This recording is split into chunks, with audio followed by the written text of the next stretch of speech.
Hi guys, and welcome back to another PPTV episode. I today have the lovely Shaz Nawaz back with us here at HQ. Hi Shaz. Hi. You guys have really liked all the topics that Shaz covered in previous episodes, so what we thought we'd do is we're going to make this like a monthly episode for you guys to get all your tax, finance questions and bits like that answered. So, oh, there we go, we have light. Yeah. We have light now. At the end of the tunnel. So yeah, this is going to be another episode. If you do have any questions at any point, pop those in the comments. We are on Facebook, we're on YouTube as well, so wherever you're watching us, feel free to ask questions and we will do our best to answer you as and when we can. But welcome back, Shaz. Thank you for having me. So it's always a pleasure to come spend time with you and the community, especially in this room here, because I love it here. You live here now? I live it here, I live it here, I live here and I love it here. Fantastic. So tell us a little bit what we're going to be talking about today then. We're going to be talking about some tax allowances. Yes. We're going to talk about LLPs.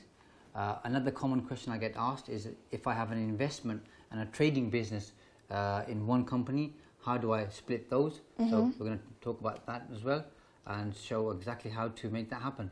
Fantastic. Yeah. So a lot of topics being covered today, guys. Remember, any questions at any point, pop them in the comments below.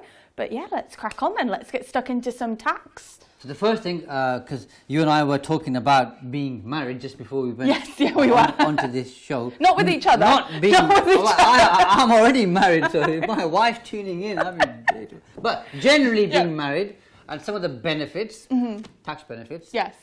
So if you have husband and wife or civil partners, and let's say the wife is a basic rate taxpayer and she earns £25,000. If the husband is working part-time and isn't using up his personal allowance, so earns less than £12,500, he can transfer 10% of his personal allowance to his spouse, to his partner, wife, and they can reclaim some tax back. So I might have covered this with you previously, but it's a common question I'm asked all the time. So I thought I'd cover that. So, yes. So 10% of £12,500 is £1,250. 20% of that you get back, which is £250. And the good thing is you can go back to 5th of April 2015. So okay. the figure's going to change because every year the personal allowance goes up. Yeah. So it's going to be a smaller figure. Last year it was £238. Hi Pam.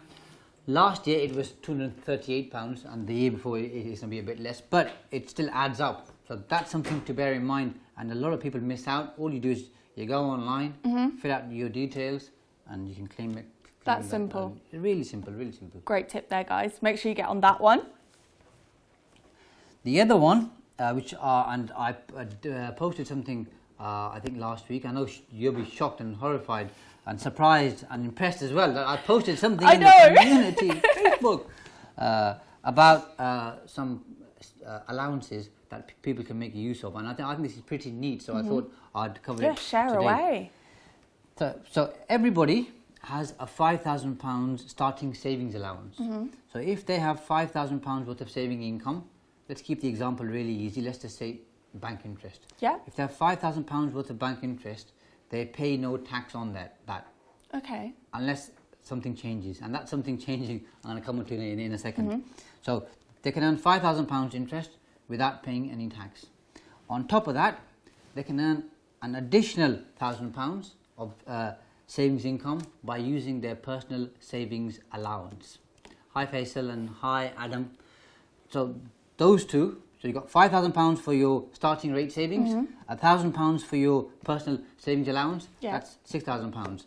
So let's say, Beth, you work part-time, you earn £10,000 and you've got £6,000 worth of bank interest because you had savings from a previous job. You can get £16,000 and pay no tax. Now let's say you get a pay rise and you earn £12,500. So you're up to your personal allowance now. Yeah. You're going to pay no tax on the £12,500. You'll pay a bit of national insurance, but no tax. Okay. Then let's say you've got your £5,000 for your starting rate savings. Yeah. That takes you to £17,500. Okay. Then you've got an additional £1,000 for your personal savings allowance. That takes you to £18,500. If your salary goes above and beyond your personal allowance, then your £5,000 starting rate starts reducing. This is where it gets a little bit complicated. Okay. So let me try and keep the example simple. Let's say you're on £12,500 and you get a £1,500 pay rise. So you're now on £14,000. Yeah. Your £5,000 starting rate for your savings, okay, is reduced by 1,500. So if you get if you get 5,000 of that too, on top of your 14,000 salary, okay, you only get the first 3,500 is tax free. The additional 1,500, which is the increase in your salary, isn't covered. So as long as you stay below £17,500, you keep your starting rate savings. So the beauty is this: you've got a part-time job, you're earning £12,500. You've then got £5,000 worth of savings income. Yeah. You've then got £1,000 worth of interest. That takes you to £18,500. Let's say you own some shares. Yeah. In a company. The first £2,000 of dividends are tax-free. Okay. So that takes you from 18,500 to 20,500, and you've not paid a single penny in tax apart from a bit of national insurance on your salary. Nice. That's a lot compared to 12,500. You That's nearly double that. amazing. Not exactly double. And husband and wife scenario, they've both got that. So now you're on £41,000 without paying any tax and just a bit of national insurance. That's amazing. And I'm sure a lot of people watching won't know that. I didn't know that myself, that you could do something like that.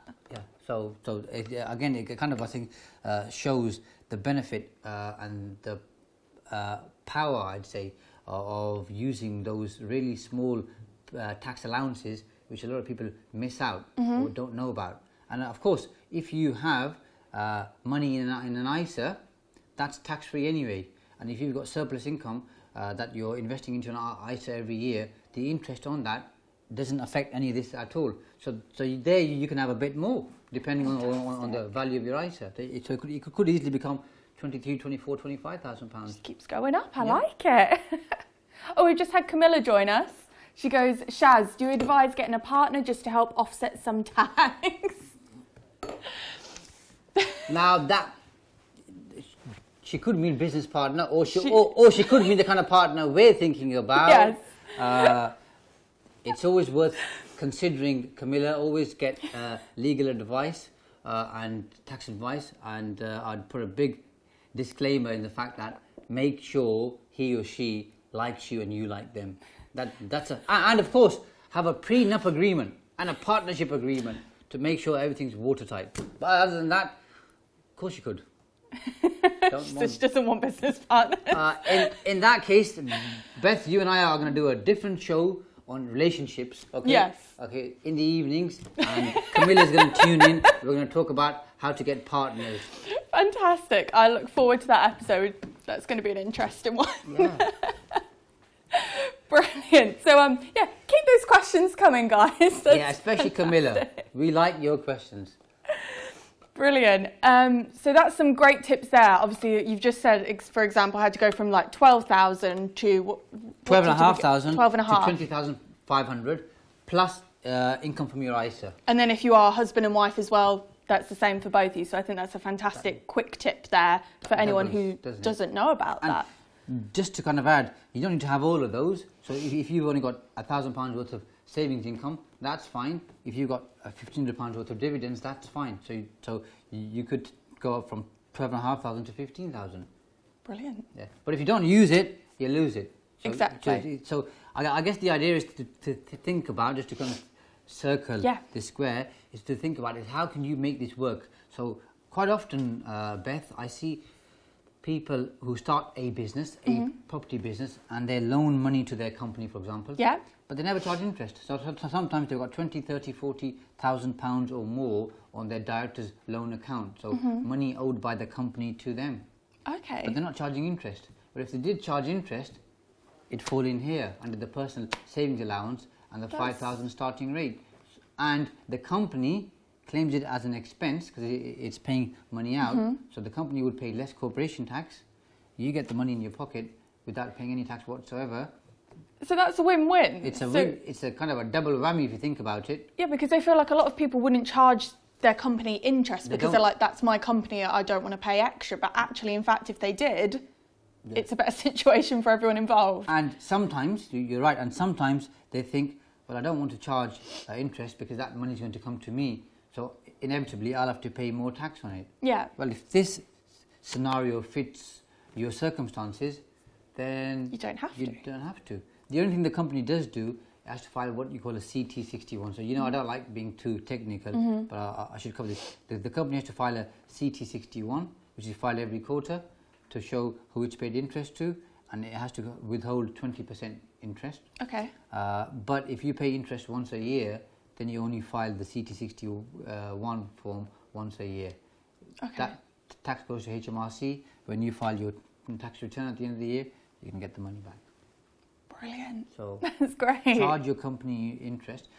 A common question that comes up quite often is, how much interest should I charge? Yes. Or what's the maximum I can get away with charging?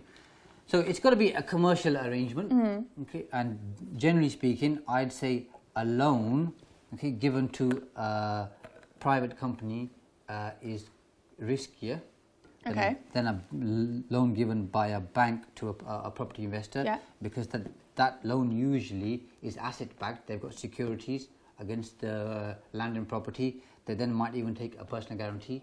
So here you haven't got the personal guarantees. It's a small company, so it's a riskier investment. So I'd say charge anywhere from 6 to 8% per annum, and that should be okay. Brilliant. Don't go over 8%, but usually for my clients, they kind of stay around 6 to 7%. So I'd say 6.5% the average. And just in case people think they're charging interest and they're not too sure what amount to charge, go for 6.5%. Yeah, I think that's good to give them a kind of a ballpark figure, because a lot of people might have just heard your tip there going, oh, I should charge interest, but they're like, okay, well, now how much? Yeah, and then they might go onto HMRC's website and then they'll say charge, I think it's 2 or 3%. Well, that's too low, because this is, and obviously the rate of the loan depends on the level of risk, and I think the level of risk is higher here compared to what HMRC think it is. So therefore charge higher interest. Brilliant. That's a great tip. Why wouldn't you? Exactly. And Camilla's back again. Assume that you know nothing about accounting and you are coming up to submitting books. What allowances can you claim as a new business? That is a question which is very wide in scope. Okay. So to answer that, if you're a sole trader or a partnership, the rule is that the expense has to be wholly and exclusively for the purposes of a business of a trade. If you're a director, then it's wholly, exclusively and necessarily. So it's a higher test. So you can claim anything and everything as long as it is a business expense. Okay. There's no list as such. So the best thing to do is, Camilla, always ask a question and say, can I claim this? As long as you can justify it as a business expense, you can claim it. Okay. Pretty much anything and everything. That's quite a straightforward way of remembering it then, And just asking yourself the question. And we're going to move on to LLPs. In fact, let's do LLPs now and then we'll do demergers. Is Camilla happy with that, do you reckon? Asking for a friend. Okay. Camilla, I usually do the same. I'm always asking for a friend. So, like I said, we're going to go into family LLPs now, which was actually quite a big question that came out of your last episode that you done with us. That's where it right. got quite complicated and everyone wanted a bit more information. So it's really important that you guys do tell us what more info that you do want on, so that we can actually make more tailor episodes to you and what information you guys need. Yeah, because it's quite challenging, I guess, for me, for both of us, to assume what people are interested in. And we could be talking about a particular topic. People have different challenges. So I'd rather, alongside you, address questions that people have. And if we can't answer them on this session, we've got plenty more coming up, haven't we? Exactly. Once a month. We're going to do once a month, so you can get as many questions in as you want, and we'll try and do our best to get all those topics into future episodes. Yeah. So brilliant. Oh, what's this? So Camilla is interested to hear about LLPs and the benefits of having them, which is great because that's what we're going to go on to. And Imran, I'm lending my company 45k, assuming 8% interest. Yeah, that's absolutely fine. So Imran, your company will pay you the interest, and it has to file a CT61. So remember that bit there. That's where people usually forget to do that, and then there's penalties for that. So make sure that happens. Your company would hold back the 20% interest, and you claim it back when you file your tax return before the 31st of January in the following tax year. Brilliant. So, Camilla okay. also said there that she favours limited companies because she doesn't know much about LLPs, which I'm sure you hear a lot about as well. So this is going to be a great session coming up about the family LLPs. Yeah, I think generally speaking, when a property investor is talking to a family member or a friend or to Dave in the pub, the general advice is have a limited company without people actually knowing what the benefits are. And you know, it depends on the situation, on the circumstances, but an LLP is very flexible, and I think it's a structure which isn't used as much as it should be, especially in the world of property. It's fantastic for property investors and especially for serviced accommodation. But people who are looking to buy land, obtain planning permission, and then sell it, they can also benefit from LLPs. And there's 2 or 3 other situations and scenarios where it works really well. But rather than covering that, I'll kind of overall cover what the benefits are, as I see them, and hopefully that will help the community. So the first thing is, an LLP is just like a normal partnership. So if you and I go into partnership, we've got unlimited liability. That means if something goes wrong, you and I have to pay off those debts. Okay, and if you can't pay the debts, our home, our personal bank money in our bank, okay, can be taken away. Okay. Because we're liable for every single thing that's sold. If everybody's paid off, fine. If not, we're liable. If you have a limited company, and this is why people this is the first reason why people favour limited companies. If you have a limited company, you've got limited liability. That liability is limited to the company. Yeah. So it's a separate legal entity. So the company sits over there where this kind of water bottle is, and you and I are here as the shareholders and directors. And an LLP gives you that same advantage. So it's a partnership. We've got the flexibility, but the partnership has limited liability. So as long as you and I aren't fraudulent or negligent in our activities, the company is liable, okay, for any of the debts, although we are as partners, but it's ring-fenced to the partnership as opposed to you and me. Okay. So that's a big benefit. The other benefit is that in a company, limited company, you pay corporation tax. Yeah. Then when you take the money out, as I covered earlier, you've got your first £2,000 as a tax-free dividend. Anything above and beyond that, you pay personal tax for your dividend. If you take a salary, then you're paying PAYE and you're paying employers NIC at 13.8%. But if you're in an LLP, then you just pay the tax on the profits, and the partners pay the tax. With a company, the company files a corporation tax return, and when I say company, I mean a limited company, and the company pays the tax. For an LLP, the partners are liable for their share of the tax. Okay. Now, let's go one step further. If you and I have company benefit, so let's say our company is doing really well, you're saying I'd like a new car, I'm saying I'd like a new car. If the company pays for the car, okay, and we have personal use, which inevitably you do, okay, we then have to pay company car tax. Okay. And that depends on the CO2 emissions and the value of the car, and the tax is going to be extortionate. Whereas if you have an LLP, there is no company as such because we are the partnership. Yeah. Okay, so there's no benefit in kind. You and I would get our new cars, claim the expense through the company, and then work out how much of the car are we using for personal purposes. So you might say, I use the car 15% for personal purposes, and if your expenditure on the car is £10,000 a year, the company claims £8,500, which is 85%, and 15% is restricted to you. Okay. If I use it 20%, it's going to be, and the cost is the same. 80% is paid by the company, 20% by me, so there's no company car tax. There's many other benefits like that directors or employees get.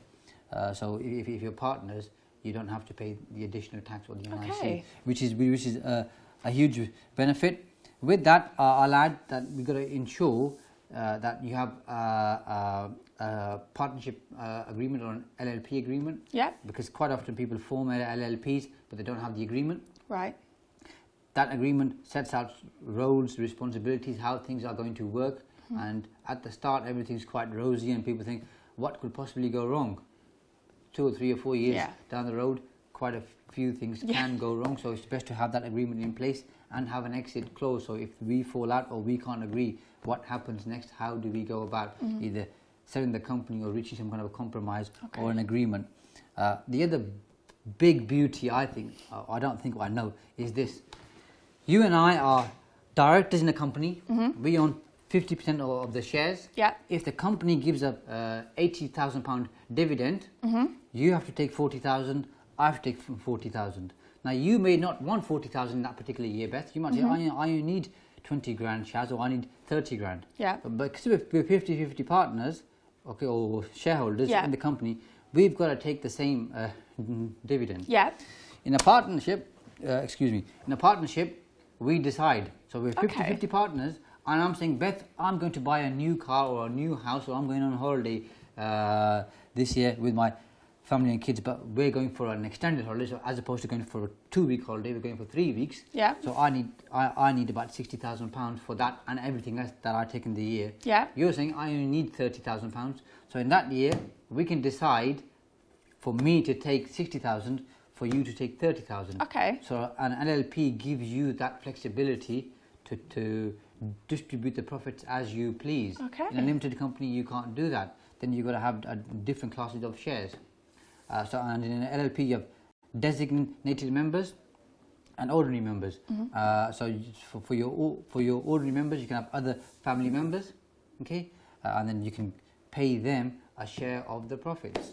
And if say you've got grandparents who want to pay for university costs and their grandchild doesn't want to work, and they set up an LLP, they can make their grandchild a partner, okay, and pay as long as they're over 16, and pay them some share of the profits. And remember, the share can change every single year, but pay them a share of the profits, and they can use that money to fund their university. Okay.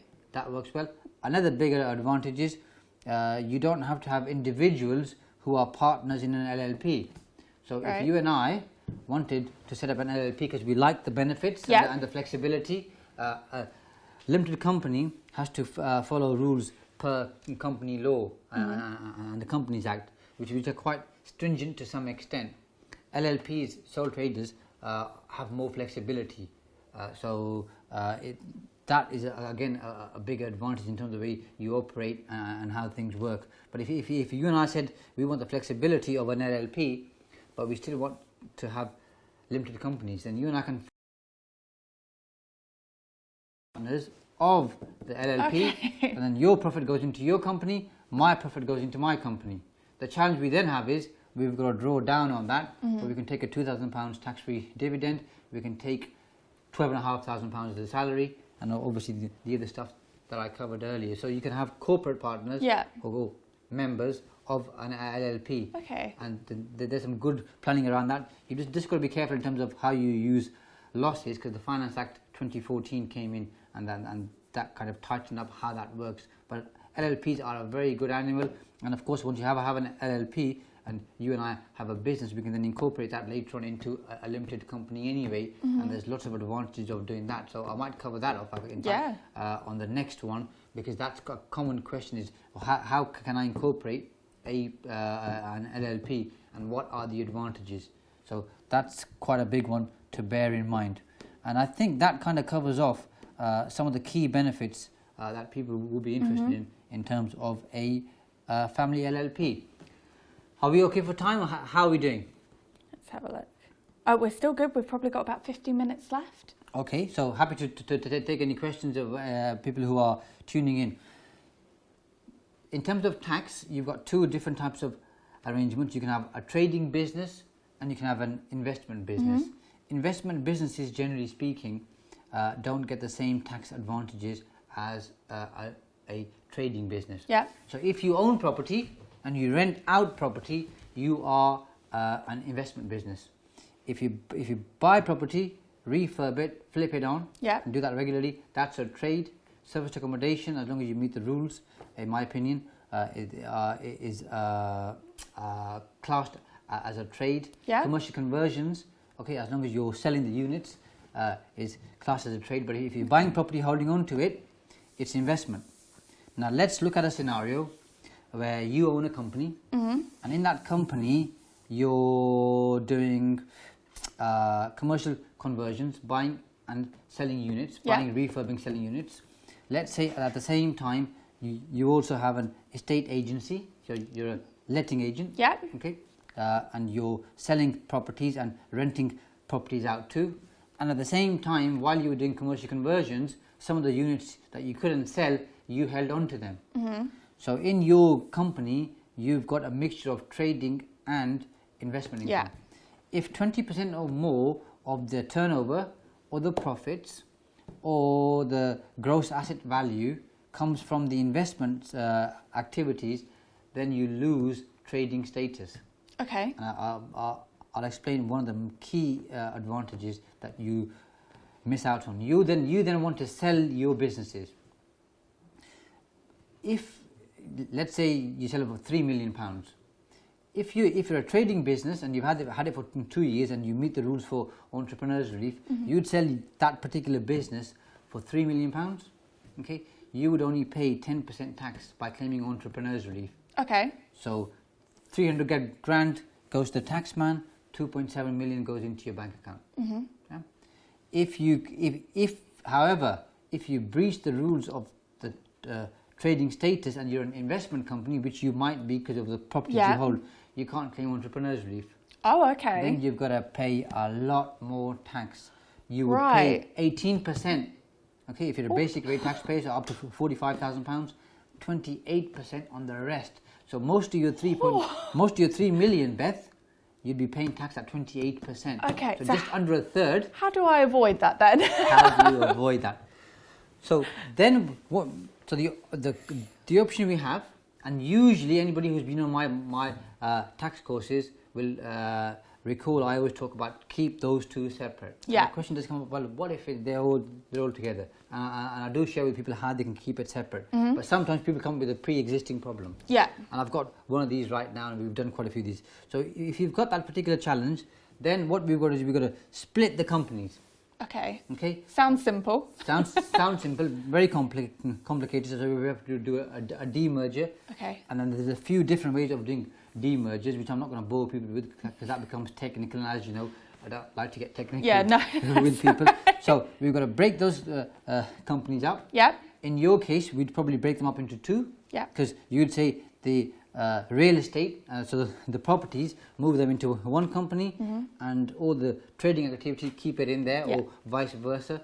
We then go to HMRC, apply for clearance, and then we move out your properties from your existing company into a new company. If you don't obtain clearance, and you do it, then you've got to pay capital gains tax because you moved out the properties. Yeah.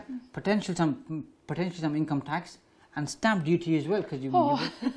Whereas if you do a proper demerger, then we'll get clearance where you don't have to pay any capital gains tax, no income tax, and no stamp duty. As long as if you're the 100% shareholder in this company here, you have to remain 100% shareholder in the new company. Okay. So the shareholding can't change, which you wouldn't do.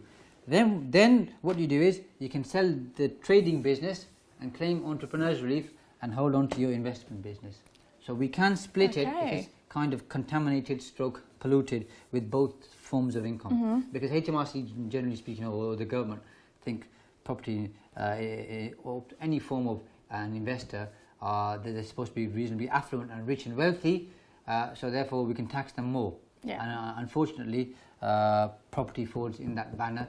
So best thing to do is avoid having both of those types of income into the same company. But if you do have it, there is a solution, and we can happily sort that out for people, no problem whatsoever. That's great to know that there is a solution, because I'm sure that does happen quite a lot, where you said like people are doing flips or things like that, they can't sell the properties, they have to keep hold of them. Like, I feel like that's a situation that can happen quite a lot. Absolutely. And one other point to cover, because I did mention it, and if Camilla's still on, she'd love this. Looking at LLPs, because I said service accommodation lends itself well to LLPs. The Chancellor changed the rules recently for capital allowances. So from the 1st of January this year up until 31st of December next year, so December 2020, you can speed up your rate of claiming capital allowances, which is called an annual investment allowance, by up to £1 million now. Oh. So if you, let's say you and I bought this property, turned it into service accommodation, and we claim two forms of capital allowances. The first one is when we bought the property, so all the fixtures and fittings in the building. Secondly, when we do the refurb work, we've got additional capital allowances. If you and I make £100,000 profit in our first year, and the new capital allowances, let's say we spent £300,000 in refurbing the property, and let's say £200,000 of that was for capital allowances. If we made £100,000 profit, from the £200,000 capital allowances, we can use £100,000 right off the profit. So you and I have got £50,000 profit each that year. Yeah. We've used up £100,000 worth of new capital allowances and paid no tax whatsoever, and we've got 50 grand each in our personal bank accounts. I like the sound of that. Times that by 10, if we make £1 million profit this year and next year, we can write the whole thing off for using new capital allowances. So the figure can be anything from zero up to £1 million. I think that's a big advantage for people who have serviced accommodation units. I think so, and there's a lot of people in the community involved in service accommodation as well as Camilla, so I think they're going to find that tip super helpful. We've had some questions come in, so have we got time, do you think, to go through them now? Of course we have. Yeah? Well, it depends. If the question is linked with the topic we're going to cover next month, then we'll leave it. But if it's linked with what we're talking about today, more than happy. Cool, let's have a look. Camilla was actually discussing that today. With her mentees. Awesome. We could have had her here. We could have. I think Camilla me and Camilla have to do a Facebook Live. I think we'll have to have a session all together. Tax and finding a partner. Brilliant. I think it's going to be great. Let's have a look. Lenka's commented on here. Wish I could continue watching. I'll definitely watch this later. Thank you for educating. You're welcome. Always nice for great feedback there, Lenka. Let's see if I can scroll up and just see. Saw quite a few had come through. Carl, question 2. Let me see if I can find your question 1, Carl. Give me a second. Should be somewhere up there. There we go. I'm just updating my expenses spreadsheet right now. Can you ask Shaz how long you can roll over accrued expenses from previous years through your limited company? So I'm not too sure what he means by accrued expenses. Does he mean expenses which were expended last year and weren't claimed? In which case they should have been claimed last year, but you can do an adjustment.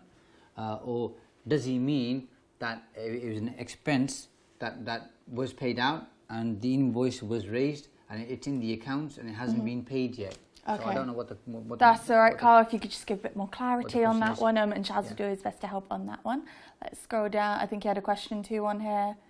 Let's see. I'm helping a landlord dispose of 4 properties from his portfolio. They are now unencumbered. He's held them for over 30 years. He wants to sell them for around 80k each, but is concerned about capital gains tax, I guess. I presume so.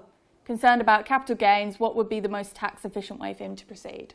It depends on the structure. So does he own all the properties in his name?